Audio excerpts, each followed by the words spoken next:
quasi-becoming. And I used to do the solar program with Push Green. I used to be an energy auditor for the weatherization programs, and now kind of working on zooming out a little bit further to figure out how to plan in community settings the energy future that we want to have. Lovely. We also have our producer Lonnie B in the house. Hey, what's up, y'all? How y'all doing? Lonnie? Good. And I also want to invite folks to call in with your questions for or comments, feelings, I don't know, beef, whatever it is, to 716-837-1112. Again, we're here with Sage Green. Yes, it's a real name. Emily Terrana and her sidekick, Ollie. And we're going to start off this time with the gentrification report, if that's all right. Yes, that is completely fine.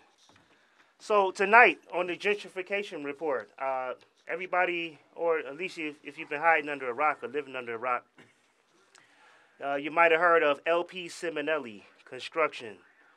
They're one of the biggest contractors in Western New York, and if people don't know what a contractor is, those are basically building companies. A lot of the projects you can see out in the community, the big projects downtown, little, medium-sized, the big projects.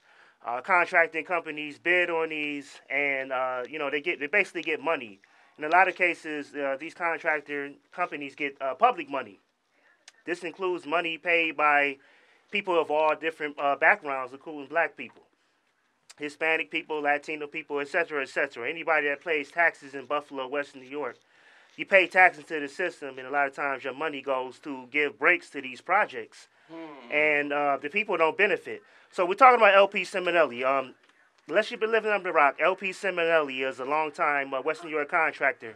They were involved in the news within the last 6 months, maybe within the last year, Right. about bad publicity related to them basically bribing the government allegedly to get projects, to get bids, to be the first one. So they were alleged to have given money or made deals off the side to different government officials or whoever. A lot of this stuff is still up in the court, so I don't know all the issues about it or the details. But that's a nice gentrification report about LP Simonelli. They've announced that they're shutting down the construction part of their business. So this is huge. You can come to the Push Buffalo Facebook page. We pasted an article in the Buffalo News. You can Google LP Simonelli in the Buffalo News. There's probably stuff on other news outlets that's talking about it, and kind of do your research there. But they announced they're closing the contracting part of their business, and this is pretty huge. They've been implicated with this scam allegedly. Like I said, a lot of stuff is in the courts. I don't want to implicate anybody as criminals, but the people that's been following gentrification and stuff in Buffalo, this is pretty interesting. Wow. Thank you so much. So keep reading the Buffalo News, y'all, and don't send your resume to LP Simonelli anytime soon. Thanks so much, Lonnie. You're welcome. So we're going to get back to our topic. I'm not sure who would like to go first, but I wanted to ask, because this is kind of the big picture of why we're here. What is it that you do, and how does it help get justice for Western New York? Want to go first? Yeah, I can start that since it's Sage. So when we talk about energy, a lot of the time, we'll think about the things that are our firsthand experience. So, reduce, reuse, recycle has been such a big topic for so long to define the environmental movement. And when we're weatherizing people's homes, when we're fixing people's bills, when we're doing heat, we're fixing those personalized issues of how we interact with this. But at the end of the day, these systems, if we do it all on a personal level, we're never going to change all of the bigger structural things. So we need to come together in groups and talk about what those bigger things are. The power dynamics in that are that access to those spaces where people get to talk about it, they get to know what all the acronyms mean or understand how the grid is currently set up, that stays in energy companies' hands. Yeah. The Public Service Commission, which is that body of people who are appointed by the governor who are supposed to advocate for the community, also have access to that space, but it's like 5 human beings to represent everybody else. Seriously? And that's the go-between these regulated monopoly energy companies that get to, have the territories that they want, and the consumers who need these basic resources. So community energy planning is making spaces, pushing into that area that is usually dominated by the energy companies, so National Grid, National Fuel, academia. There's always some university or college that has a perspective on it, and then just for-profit companies that end up designing how we get billed every month, or which investments we want to see, which types of energy we want to use, and how we want to balance those things out. So we're pushing groups of community members into those spaces as much as we can to show that that's where we need to be. That's the big picture. What that looks like is a lot of learning together about what these things are. Exactly. Breaking down acronyms, asking good questions. I think everyone, wants to assume oh, I get a utility bill, therefore I know how this works. It took me so long to fully understand every part of my utility bill, and there's no shame in asking those questions. So we take a lot of questions. We talk to people about a lot of the real bits, and then at the end of that, at the end of a process where we have community meetings, people come together and talk about it. We are working on just what documents can we pull out of that? What initiatives and plans and projects can we say this is what we want to see on the ground in our community, and making it easy to advocate for? Because at the end of the day, conversation is conversation. Right. Writing a memo is writing a memo. Making shit happen is bigger than that. It's getting people together and moving for these things and making it super intersectional. So yeah, that's I like it. I like it a lot. I did sit on one meeting, I believe, of the more acronyms. The EDC, which is the Energy Democracy Committee. Yes, and that was really amazing. You broke down the basically what the utility electric bill was, and what the different components are, and little tiny numbers. And I was like, oh my gosh, I think I'm getting shafted, and I never knew. I thought I was getting a good deal. You know? So that's perfect, absolutely perfect. And you, who's, what your title is now, right? Okay. I feel She wears a lot of hats. It's not her fault, and her title keeps changing. So can't figure it out. Today, Emily is. Yeah. So I do a lot of our education and training work. So I think my role in this project with Sage is really bringing together what is the process, and how are we gonna share with people and really highlight experiences with energy and how the energy system works. So we use a framework at Push Buffalo, the Just Transition framework, to really highlight the extractive economy that we are in now in terms of our work and our resources, and really how that system is used to enclose power and money for the 1%, and for these people that have had power and money for a really long time. Yes. And really how really thinking and being real about how we move forward to a more living or regenerative economy. And I really think that through education and through training, and really through this popular education model of giving a microphone and a mirror to people's experiences, to really highlight that we know what's going on.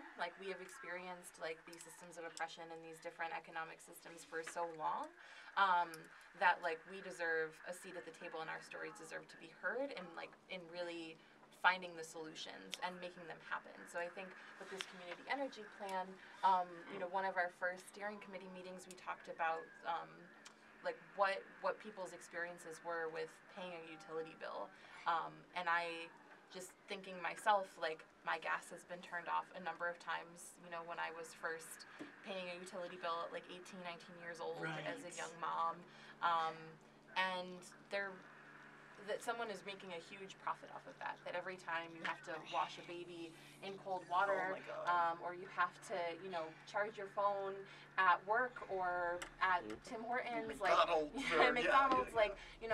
that is intentional. The system is set up so that that will continue to happen, and that we really have the power and the tools and the resources to make real solutions, so that nobody has to do that anymore, and that our stories matter, in how we've experienced those things. And Oliver wants to say hi. He's tasting your pens. He's having a good time. Glad you're here, Ollie. Yeah, absolutely. Now, I also attended one of your. Hey. Tell me the name again. The summer school that you did. Oh, the People Summer School. Yes, and that's an example of popular education, right? So I'm trying to remember how. Oh, we were looking at kind of our life in as far as it relates to the history of Buffalo, and that was amazing because you can see kind of things that happened when you were a kid, and it's just sort of what happens to you. But actually, that was the time when the Kensington Expressway was being built, and so a whole neighborhood got pushed. Is that kind of a way to understand what popular education is? Because the term is. Yeah, so I think that's a great way. So like the way that the People's Summer School worked for folks is we came together on Thursday nights and we shared a meal with one another and we played games to get at real issues. So understanding capitalism and patriarchy and racism and all of these things through ways that people can really, through people can. Oh, of course. There's candy on the table. There's So we played these games. And then we had our folks tell their story about their life, really highlighting major events that happened to them.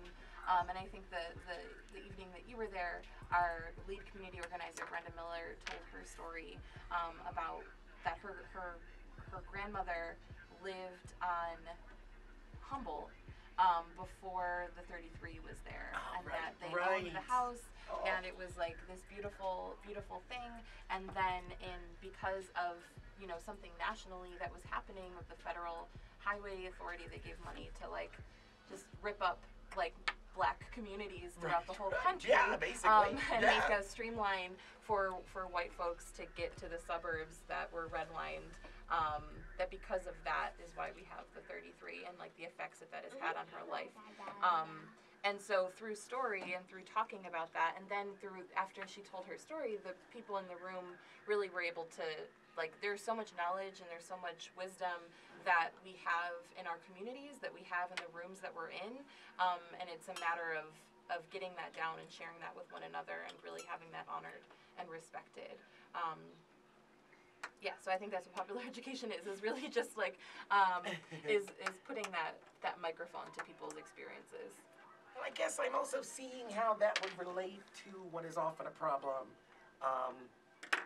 If National Grid has their fingers in making the plan for how energy gets to the people, then something as simple as you can't pay at the post office or the bank anymore, that's not going to get up to the administration of National Grid. They're not going to care. But that's going to come from the people, us, that pay the stinking bills and can say, no, you made a big problem by not having this access for everybody. So is that kind of where you're...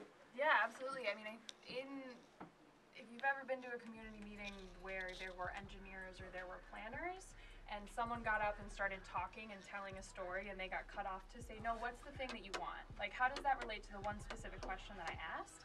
And everyone else in the room was like, could hear what that person was saying and how that related to that answer, and that person couldn't hear it because they're thinking about it from one particular lens that breaks down into the science of it or the framework that they're looking at or the acronyms and the documents that they have, when in reality, you're just greenwashing the science in a way that is making systems that don't work. Right. I mean, we've had 66,000 utility shutoffs every year for the past 2 years in our area. Oh my God, that's obscene. Exactly, that's people who are going without their basic necessities because the system does not work. Not because individually there's someone's fault. When it's 66,000 people, the system is broken. Wow. And the solutions that we end up coming up for that are ones that basically just re-subsidize that system and kind of put Band-Aids on things. When in reality, when you sit down with a group of people, and this is the crazy thing when you try to explain it to those engineers because they're like, no, this isn't possible. When you sit down and you break down a few of the scientific concepts so that everyone's on the same page about, energy, how it moves around, and storage versus distribution. Oh, sure. And then you ask them to come up with a way to fix it, they make really, really good solutions from top to bottom. From where should the energy come from to how am I going to pay my bill? Yes. And those are the answers that we want to pull out, and we want to break the stigma of people thinking oh, I can't know, I'm not a science person, no one's ever going to listen to me. How do we break that down so that people don't get left out of it? Is what we're working on doing. That is so wonderful. I got still thinking with the push green hat, and that's a lot of what we do.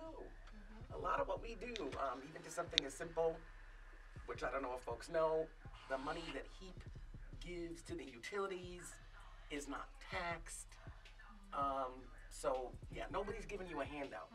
It's like profit, profit, profit, profit, profit all year, and then gifts from everyone that has a utility account go back to the utility. So again, if folks want to call in, we still got a little bit of time left, and want to ask some questions about how you can get involved in the process, even experiences that you've had. The number is 716-837-1112.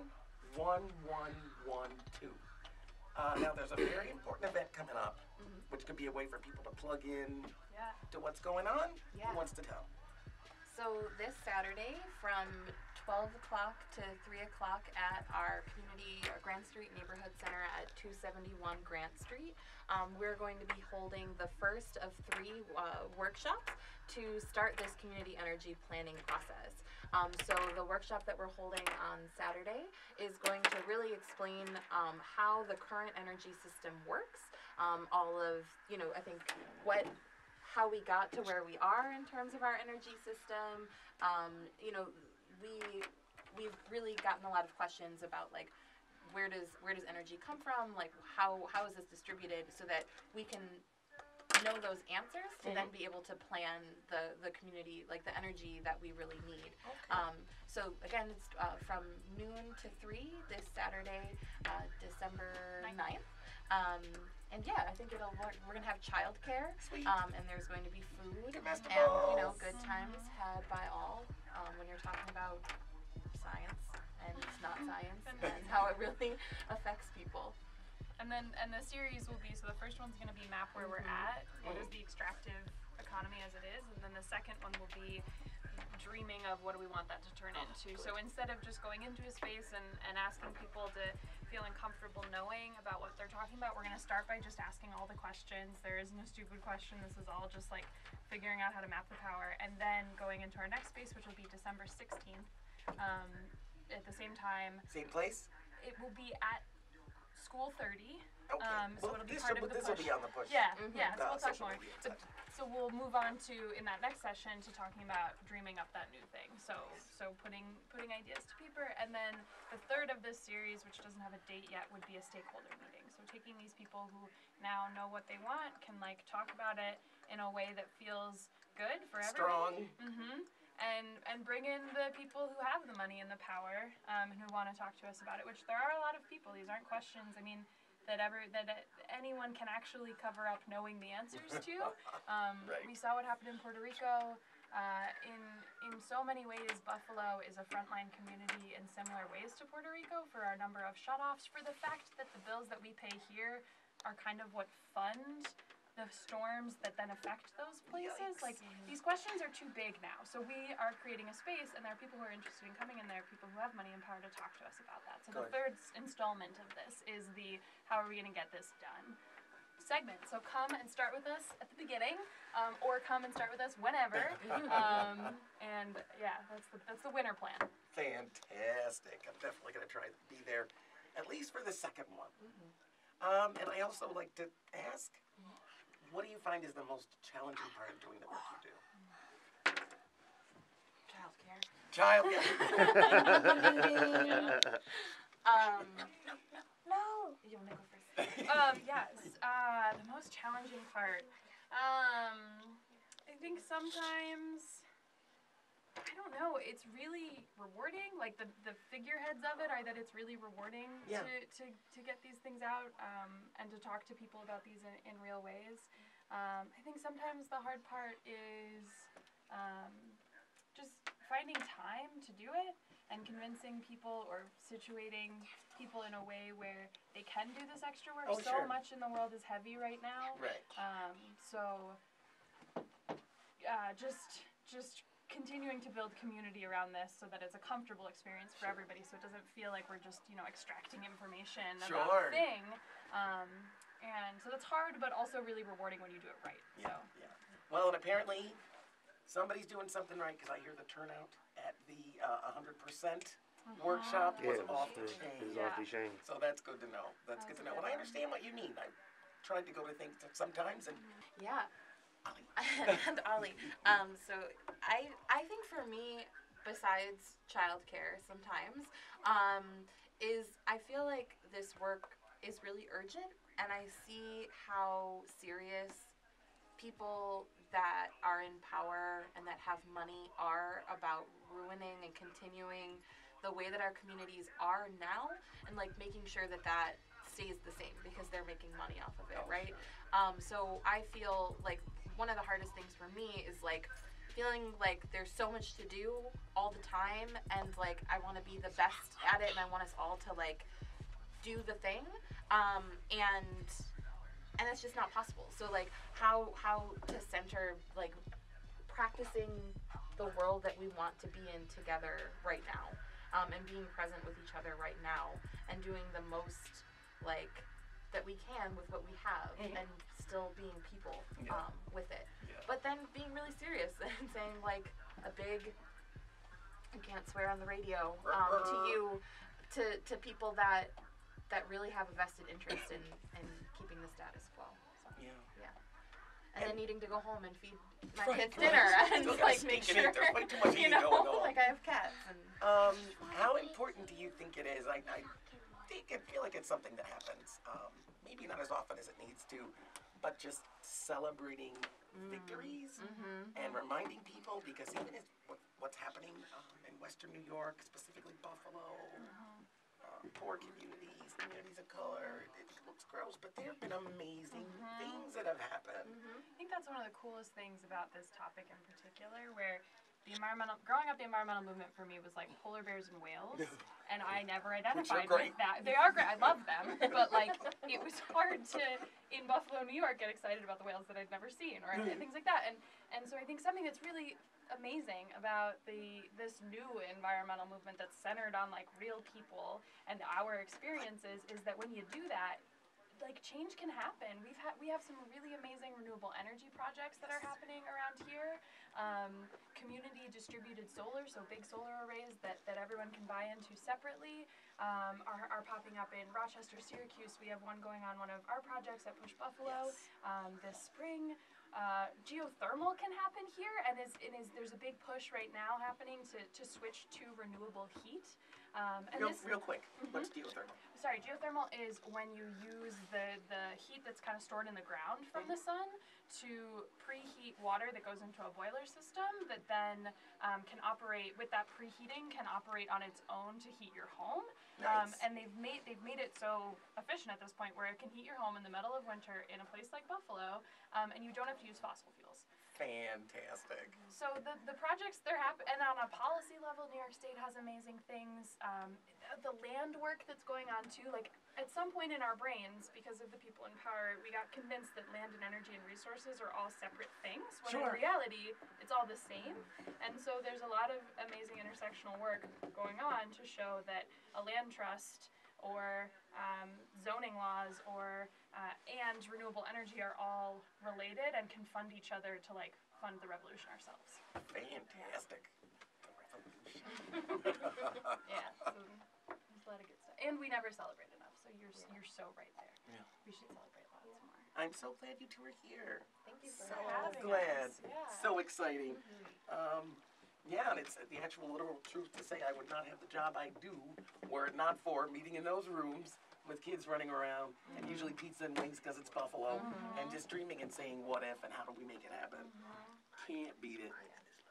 Now I also have an event to announce, and I'm hoping someone here can have a little more information. December 11th, which is a Monday, 7:30.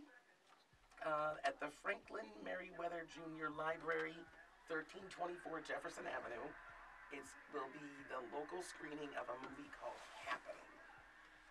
And I don't know too much about it. I know it's kind of... Yeah, the Happening. So I can tell you guys a little bit about the Happening only because hopefully they kept my footage in there. So if anybody knows Robert Redford, he shot the famous movie here, The Natural, I think it was, about baseball. What? So Robert Redford, the famous actor in the 60s, 70s. Big square face. Yeah. Red hair guy, the women loved him. One of his sons, Jamie Redford, is a documentarian.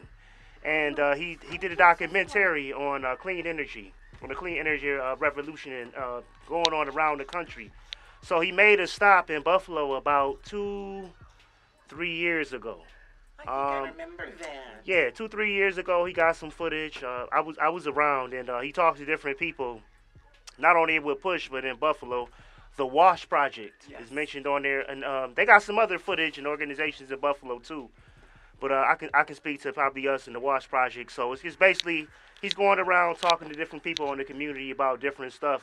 And Buffalo has some footage on there, different places. So he went to a few places in Texas, et cetera, et cetera. So the premiere is going to be Monday the 11th at the Frank Merriweather Library. I think it's, 1324 Jefferson Avenue? Yep, 1324. In Cold Spring on the east side.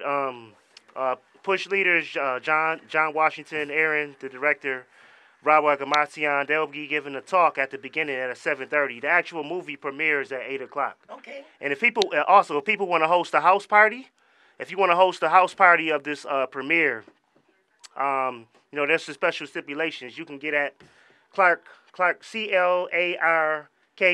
at pushbuffalo.org. Clarke at pushbuffalo.org. CLRKE at pushbuffalo.org. This is if you want to host a house party. But the 11th is on and it's popping, and it's a movie about the clean energy revolution and the stuff going on in Buffalo. Oh my! And you might see yourself on screen. I hope so. Great. Thanks, Lonnie. Thanks so much. So we're gonna be back on the air the last week of this month, December 26th. So tune in and make sure to look on our website. I'm sorry, and our Facebook to get information about all the things we've talked about here. There's a lot of dates and information to remember. I think I've forgotten most of it already myself. And if you're in doubt, you can call 716-884-0356 and ask for Sage or Emily or Clarke or Lonnie. Yes. Don't ask for Lou. Remember what's going on. And a special reminder also to keep checking Push Green's Facebook page. The HEAP outreaches are coming up, where even if you don't quite have all your documents, don't have all the information you need, you can show up. Your information will be on a computer. You can be in and out in like 10 minutes. Nice. So keep an eye out for those, and we'll be there also with information about our programs, so you can save money, not give it to National Fuel in the first place. So we hope to see you. Questions about Push Green, you can call 716-882-2672 and ask for Lou. So this has been the Pushback.